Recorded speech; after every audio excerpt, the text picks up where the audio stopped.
welcome back to Super Mario Bros. Free. This is part 6. We're now in the ice world, and wow, that background is not easy on the eyes, huh? I love how you can see a little bit of the background, the tiles, not look like they don't match up, as you can see, because of the way the sprites work. That's real charming.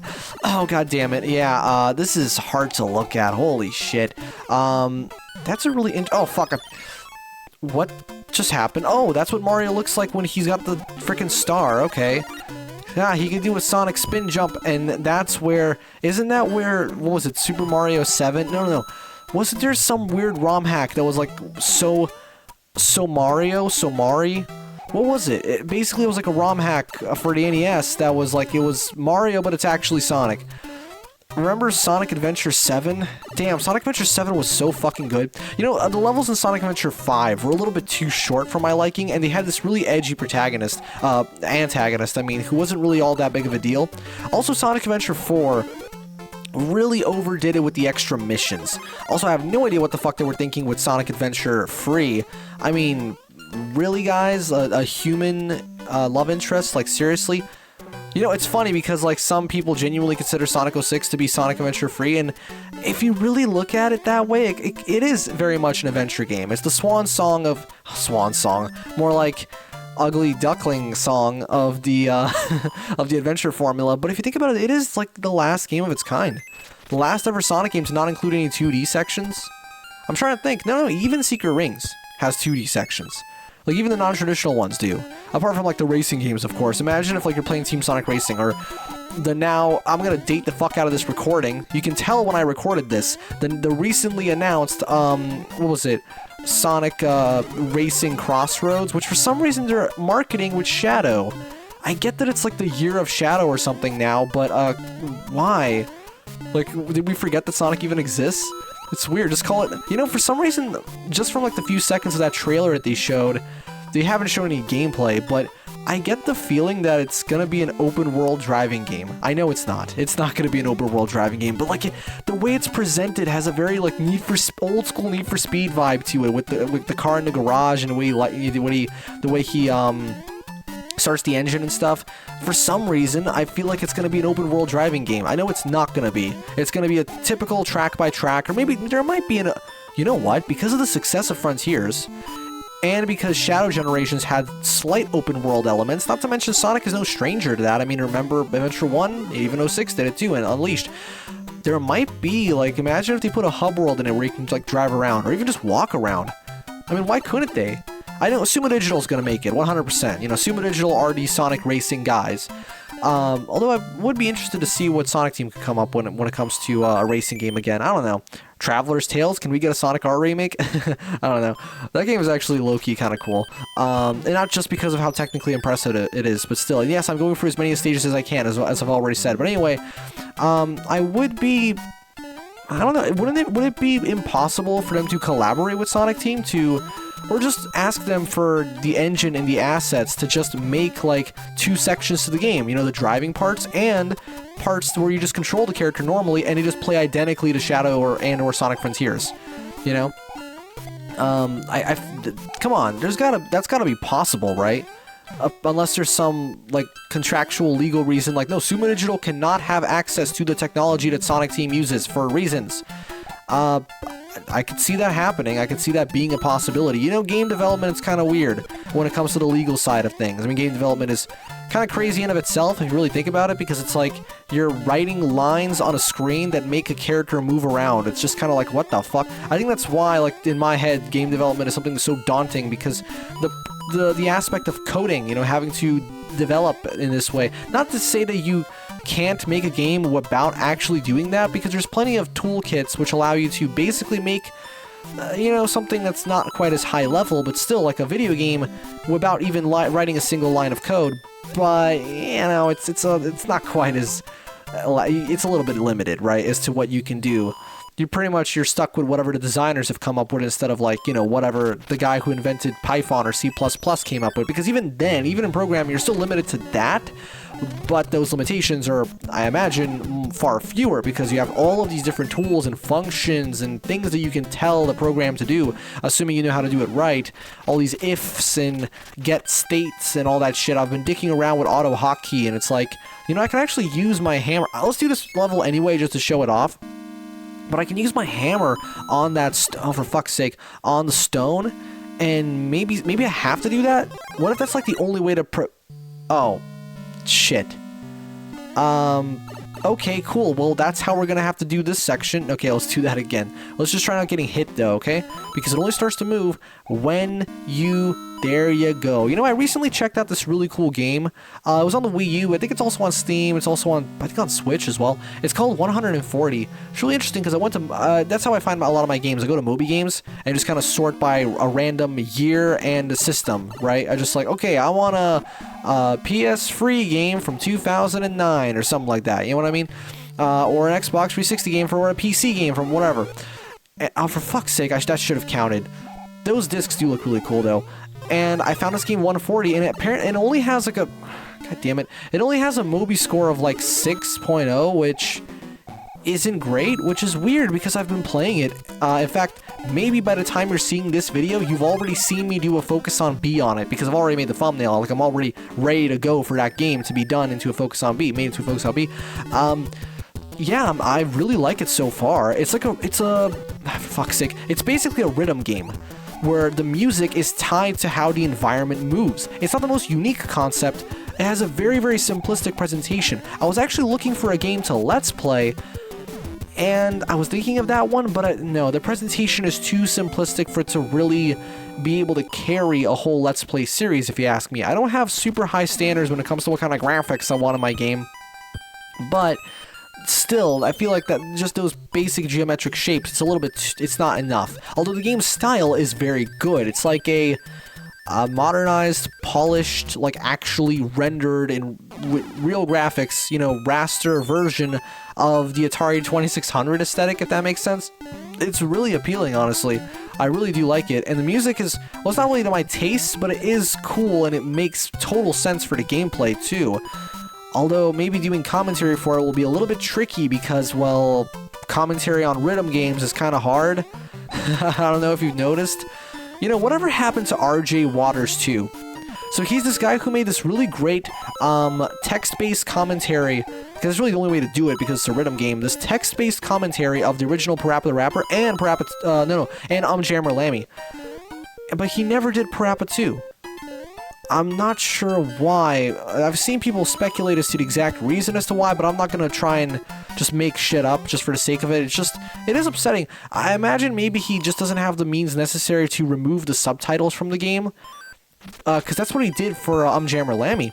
He might have used like Game Shark or something, like some kind of code in order to remove the subtitles and then add his own little text, and it was such a good playthrough because basically the first run of the song would just be the song with the CD audio with the CD quality audio in the background, so it would be completely uncompressed. You know, it would still be compressed, but you know what I mean, not as compressed. Proper, like, high quality sound with a perfect playthrough in the background. Even though I think in one of the levels he actually dropped down to half bad, you know, because like it flashes to bad and then you go down to bad from good, bad, awful. He dropped down just a little bit for a second, but he went back up. It's fine. It was kind of funny to see. So he was actually playing that legit. Oh, wait a second. I just backtracked. But hey, at least I can just have an infinite restock of freaking. God damn it, whatever. Let's rewind back to here and see what I'm supposed to do, because I have no idea what to do right now, honestly. And it was really great because he'd played through it perfectly the first time. Then he would intentionally totally fuck up just to showcase all the different versions of the song, and then he would do a cool playthrough, you know, where you go in a cool mode and you would like score a bunch of points and showcase that version of the track. And it was such a well done playthrough. Like, seriously, okay, what am I supposed to do? Clearly there's these gaps up there. What if let's go back in here. And maybe I'm not, well no, where else would I go? Again, at least the game's generous enough to give me infinite leaves, because I can't go into this thing. As you can see, Mario cannot swoosh his way down in there. So what the frick do I do? Maybe I have to jump on top, and then from here I can... No. What kind of puzzle is this? There's got to be something to do here, but I don't know what that thing is. Wait a second, I just hit me. The game gives me infinite Tanukis. I know what I have to do. I have to build up enough speed. I have to build speed for 12 hours by backwards long jumping into a parallel universe, and then I have to fly upwards. That's exactly what I have to do. And it's going to be kind of hard when I don't have the fucking leaf. So let's try this again. Let's get some speed up. Destroy these blocks because we really don't need them. Kill as many of the enemies as we can because they're just going to get in the way. Fuck you. Die. Alright. Oh no, you die too. Oh, those bastards can pick them up. They're so evil. And now, let's just fucking run for it, alright?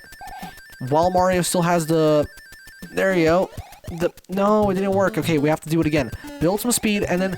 I fucking knew it. That's exactly what I have to do. I have to go ahead and fly through the entire world, and... Yeah, look at that. Look at that stuff up there. Okay, why am I tilting my head upwards? I can see the entire screen at once. My monitor doesn't take up that much space, you know?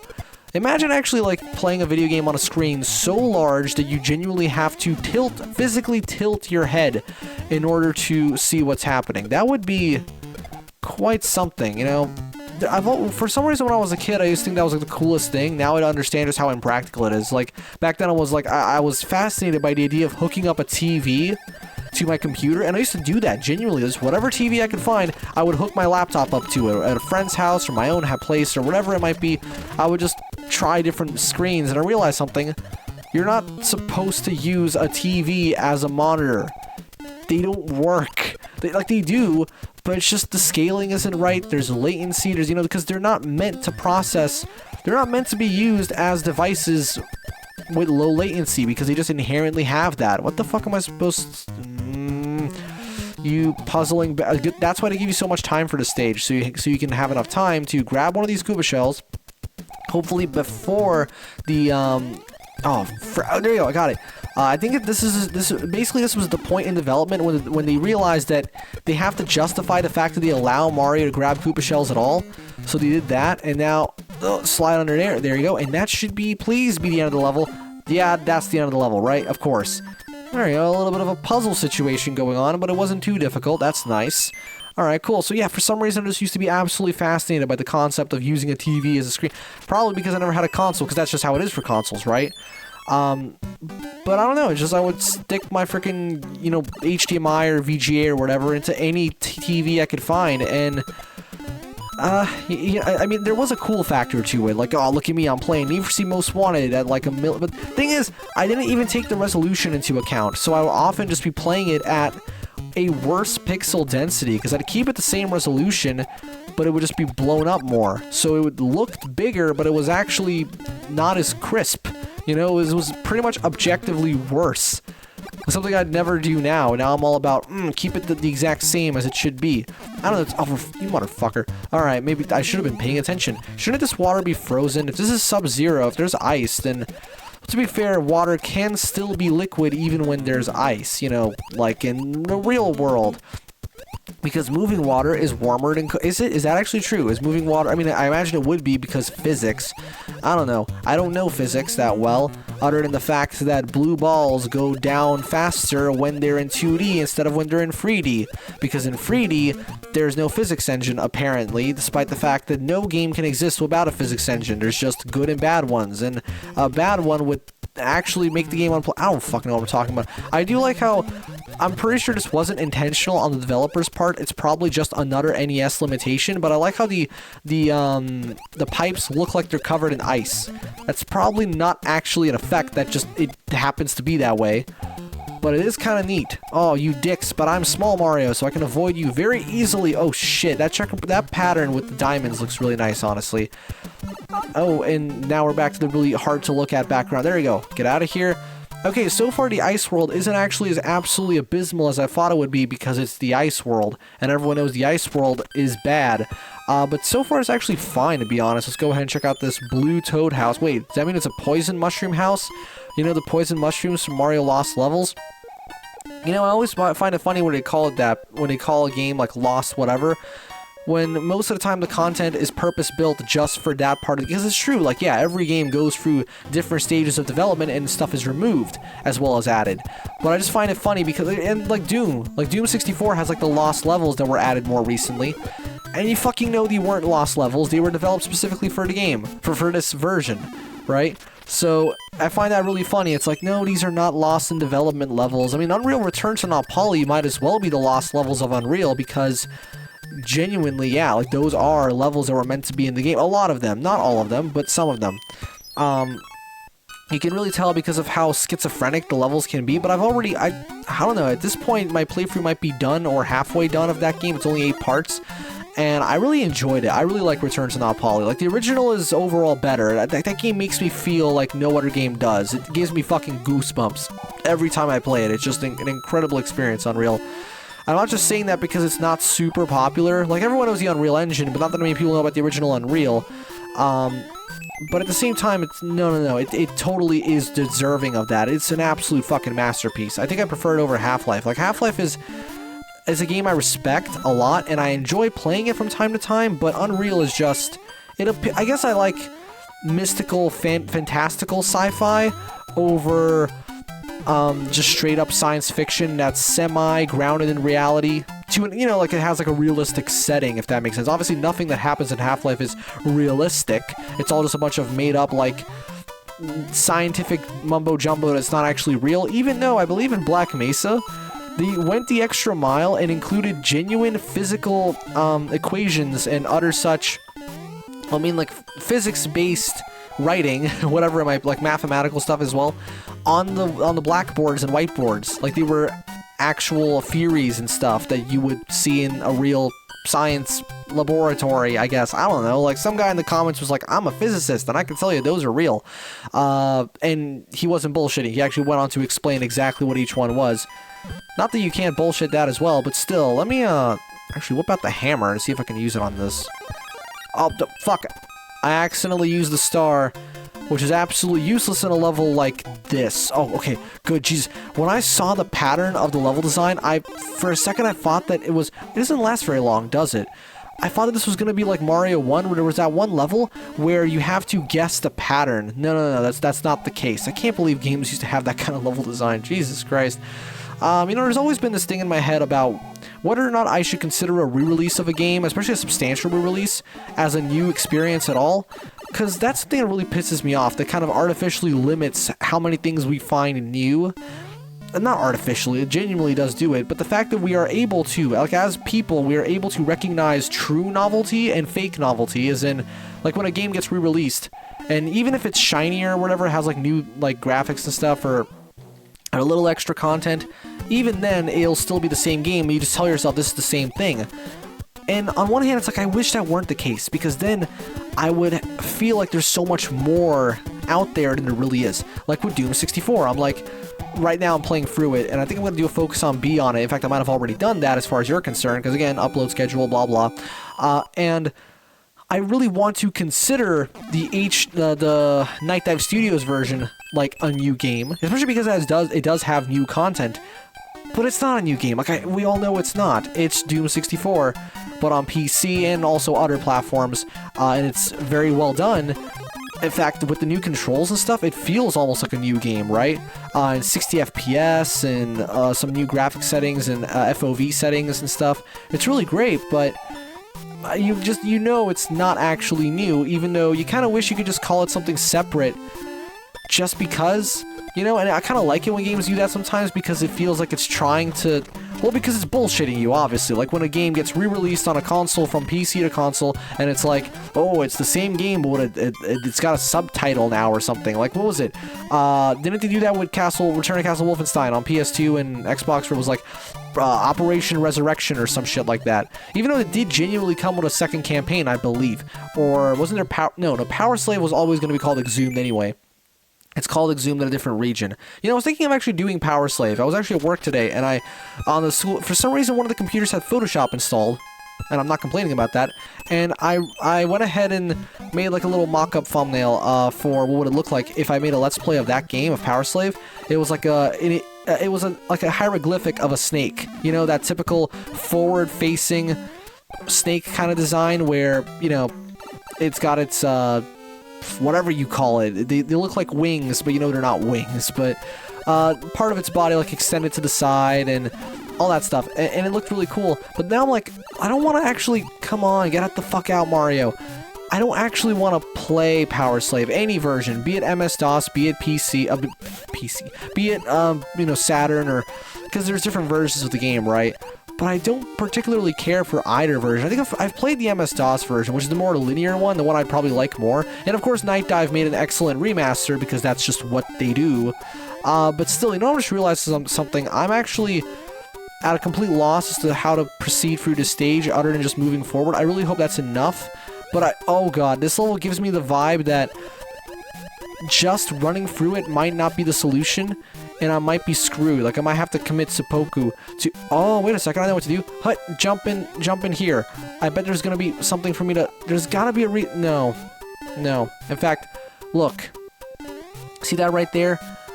I think, you know what, let's go ahead and just off ourselves and try this again, and I'm just gonna try and beat this level, and that'll be the end of the episode. This level's gonna be real short anyway, so actually, I don't even have to do this level. I just realized I can just do this stage. No, I said I would showcase this more thoroughly, so I'm gonna do that. Let's go in and try just like this level should be beatable even without Tanuki Mario, right? That would be very, very poor game design to make it so you have to come in with a power up from somewhere else beforehand.